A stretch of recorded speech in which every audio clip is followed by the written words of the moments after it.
So hey guys, welcome back to the channel to the welcome back. I'm Kunal Kumar Singh studying LPU. तो last lecture में हमने देखा था कि operators की दुनिया क्या होती है और उस ऑपरेटर्स की दुनिया में हम मिले थे अर्थमेटिक ऑपरेटर से।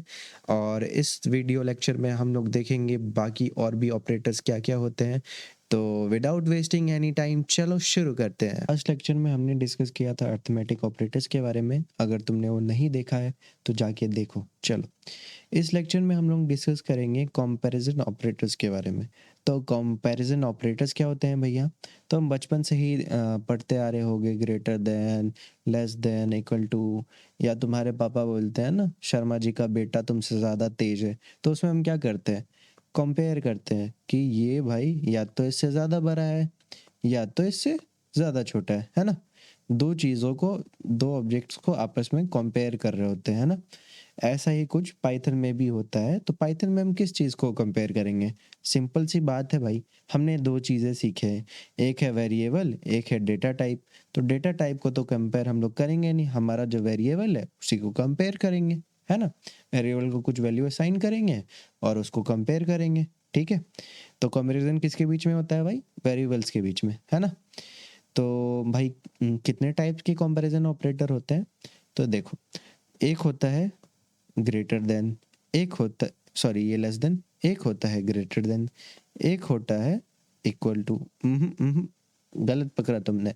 देखो, इक्वल टू में पाइथन में ऐसा होता है, दो इक्वल टू।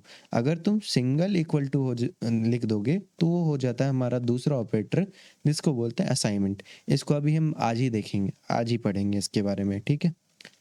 तो एक हो गया ग्रेटर देन, एक हो गया लेस देन, एक हो गया इक्वल टू, और क्या? इनको इनको मिक्स करेंगे भाई। हाँ, less than equal to, greater than equal to, ठीक है। तो टोटल कितने ऑपरेटर हो गए? एक, दो, तीन, चार, पाँच। पाँच अच्छा नहीं लग रहा, एक और है भाई, उसको बोलते हैं नॉट इक्वल टू। समझ रहे हो? अगर इक्वल टू है भाई तो नॉट इक्वल टू हो गई, सिंपल सी बात है। तो चलो कोड करके देखते हैं कि ये फंडा है क्या चीज़, है ना। तो let's go.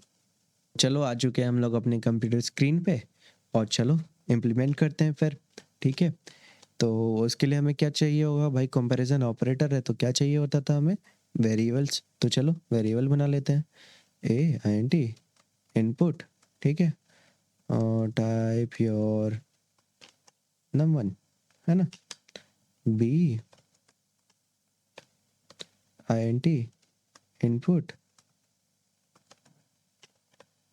Type your num2, ठीक है। और प्रिंट करते हैं statement a greater than b, ठीक है। तो क्या लगता है क्या आएगा? रुक जा, पहले मैं तुम्हारे लिए कोड थोड़ा और बोला कर दूँ, ठीक है। क्या लगता है क्या आएगा बताओ? मान लो हमने ए की जगह रखा 4, ठीक है, और बी की जगह रखा 5। क्या आ सकता है बताओ? यहाँ पे आएगा भाई हमारा 4 बड़ा है 5 से, नहीं ना। तो आएगा हमारा 0, यानी कि फॉल्स, ठीक है। तो चलो करके देखते हैं। तो चलो टाइप योर num1, तो हमने दिया 5, और टाइप योर num2 हमने दिया 4। तो 5 बड़ा है 4 से, हाँ। तो क्या आना चाहिए बताओ? ट्रू। देखो आ चुका है हमारा ट्रू। आई होप तुम्हें समझ आ गया होगा कि किया क्या है। बताओ क्या किया है? ए वेरिएबल में हमने वैल्यू डाली 5, बी वेरिएबल में हमने वैल्यू डाली 4, और उन दोनों को कंपेयर कर दिया, सिंपल, है ना। अब मान लो मैंने इसी की जगह लिखा ए लेस देन, ठीक है, बी, और ये सेम इनपुट दे के देखते हैं, बताओ क्या आएगा। 5 था और 4 था, है ना। देखो फॉल्स आ रहा है। और फॉल्स क्यों आया? बताओ क्यों आया? क्योंकि 5 से बड़ा है क्या 4? यहाँ क्या लिखा हुआ है? ए जो है छोटा है बी से, यानी क्या? बी बड़ा है बी ए से, है ना। लेकिन क्या यहाँ पे बड़ा है? हमने जो इनपुट दिया है 4 कभी 5 से बड़ा होता है? नहीं, सिंपल सी बात है। तो फिर फॉल्स आया, है ना। अब ग्रेटर देन हो गया, लेस देन हो गया, ठीक है। अब करते हैं इक्वल टू, है ना। अब ए बराबर है बी के, ठीक। तो चलो दे के देखते हैं। नम वन भी 5 ले लिया, नम टू भी 5 ले लिया, बताओ क्या आएगा। या सही बोला तुमने, ट्रू। अगर मैं इसी की जगह अगर मैं 4 ले लेता और 5 लेता तो क्या आता। हम्म सही जा रहे हो भाई, फॉल्स। अब चलो, इक्वल टू तो हमने देख ही लिया, नॉट इक्वल टू भी देख लेते हैं। ये क्या करेगा अब। अगर मैं इसको ना, ये बड़ा ही फनी सा है, इसको सारी टेढ़ी मेढ़ी चीज़ें पसंद है। अगर 5 दूं और 5 दूं, ये बोलेगा फॉल्स है भाई, ठीक है। ये सीधा बोलता है मैं किसी चीज़ को बराबर होने ही नहीं दे सकता, ठीक है। देखो, ये ऑपरेटर ना बिल्कुल ही, इक्वल टू जो हमारा ऑपरेटर है उसका बिल्कुल उल्टा है। अगर इक्वल टू में ट्रू देगा तो ये फॉल्स देगा। एंड आई नो तुम समझ चुके हो कि ये क्यों हो रहा है, ठीक है। तो चलो दूसरे ऑपरेटर से मिलते हैं। इसका नाम है लेस देन इक्वल टू, ठीक है। तो इसमें क्या होता है ना, कि कभी कभी हमें कंडीशन डालना पड़ता है जब हम कंडीशनल स्टेटमेंट्स लिखते हैं, इफ एल्स वाला, ठीक है। इसके बाद अभी हम वही पढ़ेंगे, ठीक है।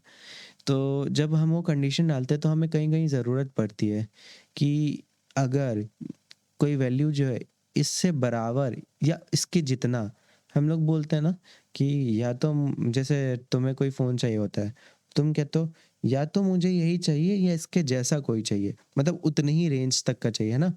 वैसा ही कुछ हम लोग इसमें भी करते हैं। मतलब एक लिमिट होती है उतने तक की। मान लो मैंने 5 लिखा, ठीक है, और 4 लिखा, ठीक है।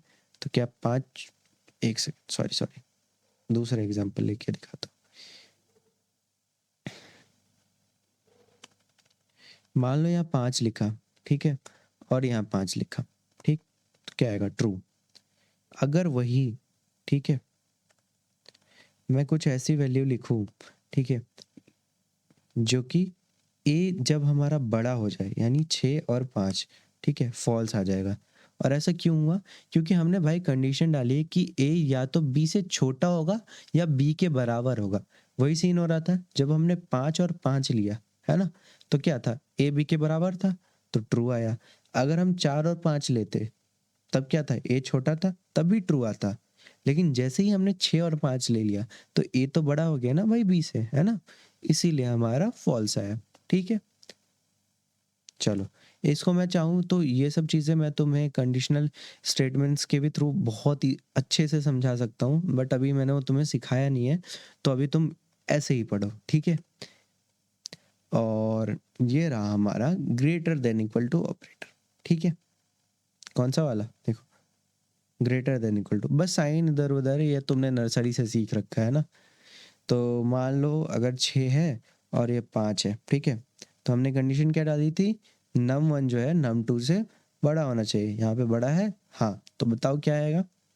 वाह भाई, बहुत तेजी से समझ रहे हो, सही बात है, ट्रू, बिल्कुल सही है। एक और चीज़ ये मत समझना कि ये जो ऑपरेटर्स है, ठीक है, वो सिर्फ इंट यानी हमारा जो इंटीजर वैल्यू है उस पे ही काम करेगा।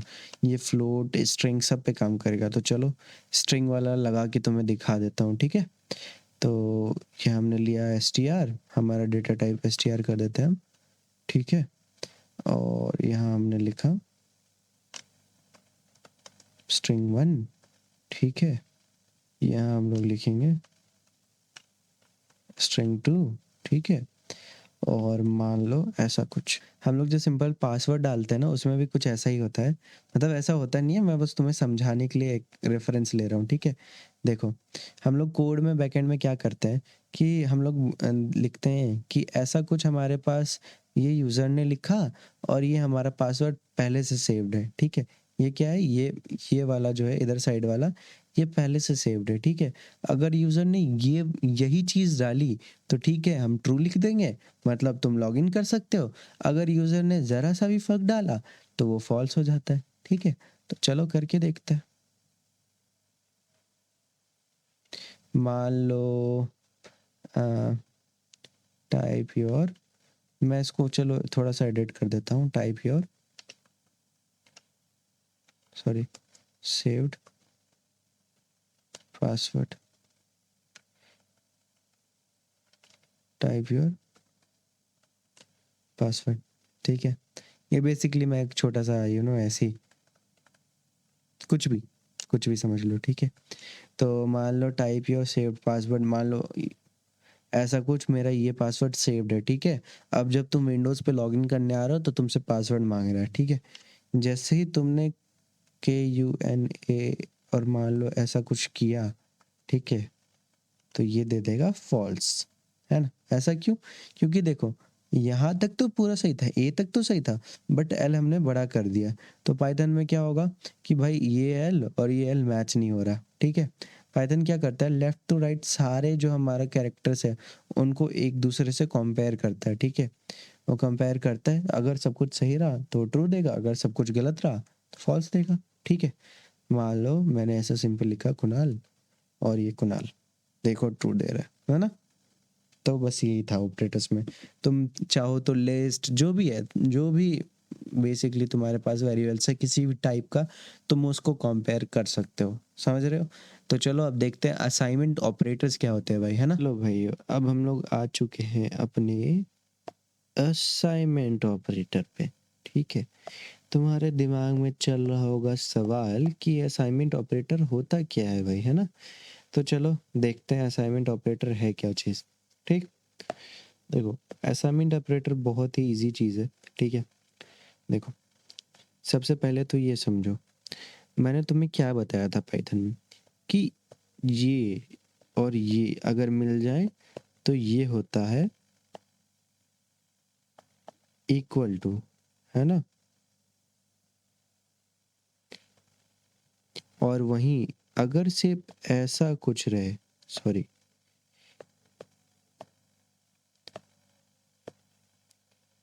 अगर सिर्फ ऐसा कुछ रहे तो ये क्या हो जाता है, असाइनमेंट ऑपरेटर, ठीक है। तो असाइनमेंट ऑपरेटर का नाम क्या है, देखो भाई नाम से ही क्लियर है, असाइन। और असाइन मतलब क्या, ये किसी चीज़ को असाइन करता है ना। तो ये असाइन क्या करता है, देखो अब जैसे फॉर एन एग्जांपल मैंने पाइथन में लिखा कि a इज इक्वल टू 7, ठीक है। तो हम यहाँ पे क्या कर रहे हैं, ए में जो है, ए में हमारा ये 7 का वैल्यू स्टोर कर रहे हैं, है ना। मतलब ए को जो है 7 का वैल्यू असाइन कर रहे हैं, मतलब 7 असाइन कर रहे हैं। ए को कह रहे हैं कि भाई ये देख, ये 7 है, ये मेरा बहुत खास मित्र है, इसका तू ख्याल रखियो। तो मतलब क्या हुआ, हम क्या कर रहे हैं, हम लोग बेसिकली ए पे 7 की जिम्मेदारी डाल दे रहे हैं। क्या कर रहे हैं, असाइन कर रहे हैं, है ना। बस यही था असाइनमेंट ऑपरेटर, दैट्स ऑल, और कुछ नहीं। तो असाइनमेंट ऑपरेटर्स के भी टाइप होते हैं क्या भैया?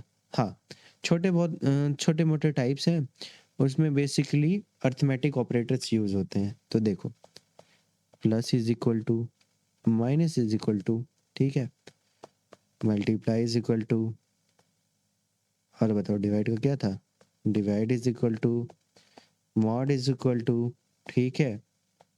ये क्या होता था, हाँ पावर इज इक्वल टू, ठीक है। और एक और क्या था भाई बताओ, फ्लो डिवीजन इक्वल टू, ठीक है। तो इन सब का मतलब क्या है, चलो वो भी देख लेते हैं। इसका सिंपल सा मतलब है, मान लो मेरा ए है, ठीक है, और मैंने ए प्लस इज इक्वल टू 7 लिखा, ठीक है। तो इसका फंक्शनैलिटी क्या है, देखो इसका फंक्शनैलिटी ये है कि ये भी वही काम करेगा जो A+7 करेगा, जो ये फंक्शन करेगा, ठीक है। जो ये लिख के हम करेंगे वो भी यही करेगा, नहीं समझे। देखो अगर मैं यहाँ पे मान लो a इज इक्वल टू 2 ले लूँ, ठीक है, और उसके बाद लिखूँ a plus is equal to 2, ठीक है। नहीं चलो कोई और वैल्यू ले लेते वरना तुम कंफ्यूज हो जाओगे, ठीक है। a plus is equal to 10, ठीक है। और अब हम लोग करा रहे हैं प्रिंट a, ठीक है। तो इसका क्या आएगा आंसर, सोचो ज़रा, एक बार ही सोचो, मुझे पता है तुम्हें नहीं पता है, बट एक बार ही सोचो।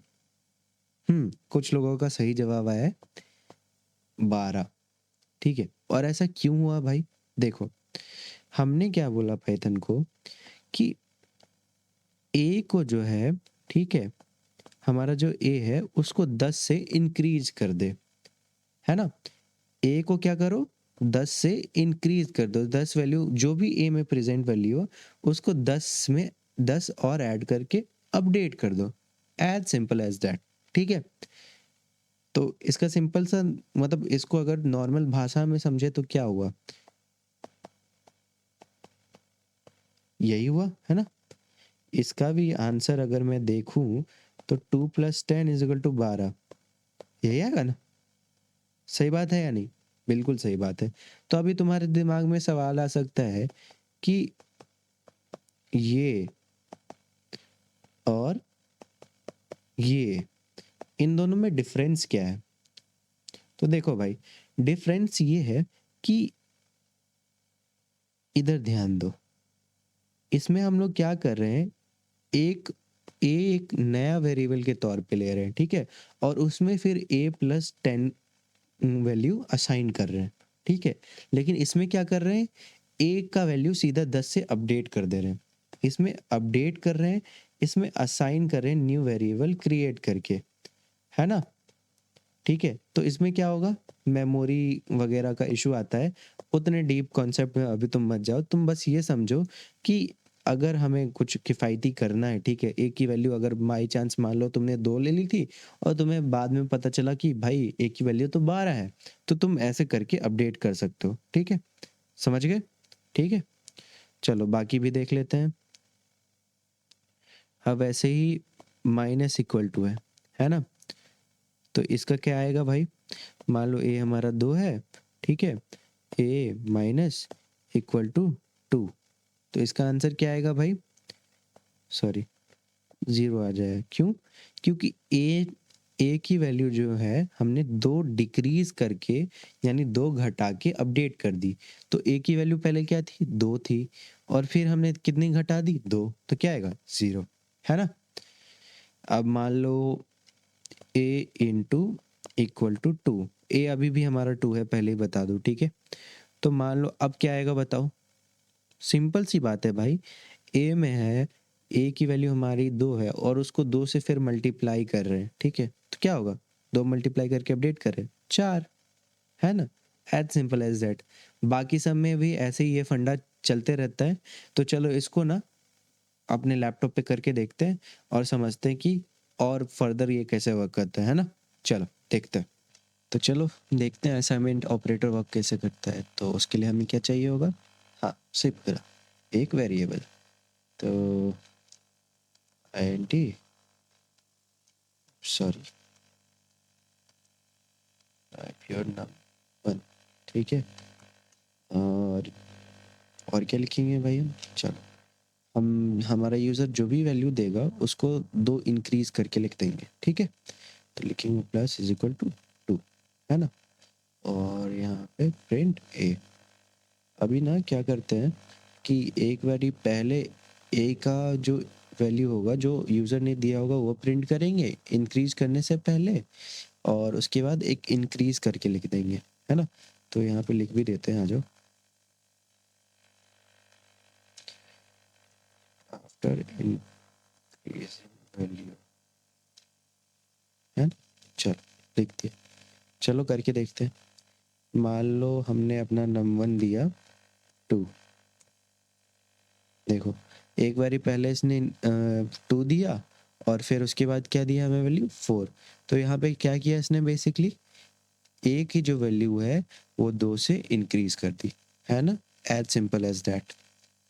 और अगर यहीं पे मैं लिखूं A = A + 2, है ना, और इसको कमेंट आउट कर देते हैं, तब देखते हैं क्या आता है वैल्यू, है ना। चलो करके देखते हैं। मान लो यहाँ पे 2 लिखा, देखो तभी सेम आ रहा है, 4 आ रहा है।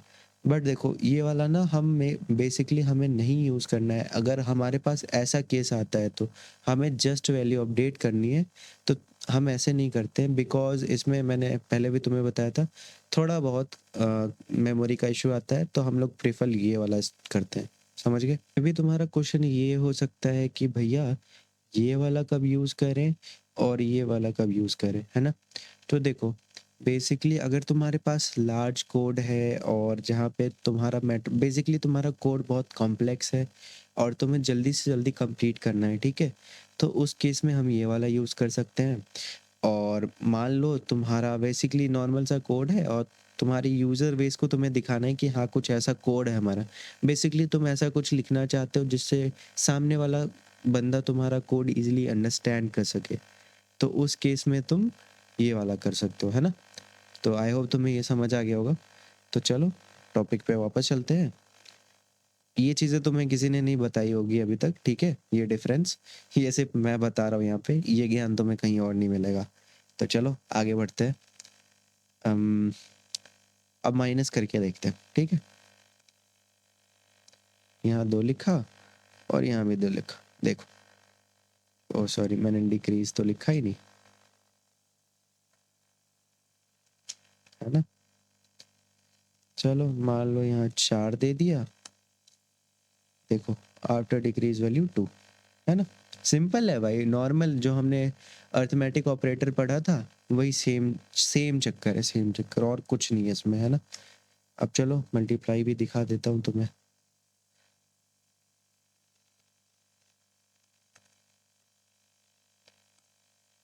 देखो 8 आ गया, है ना? Simple, simple, as simple as that. बहुत ईज़ी। मॉड्यूलस भी करके देख लेते हैं।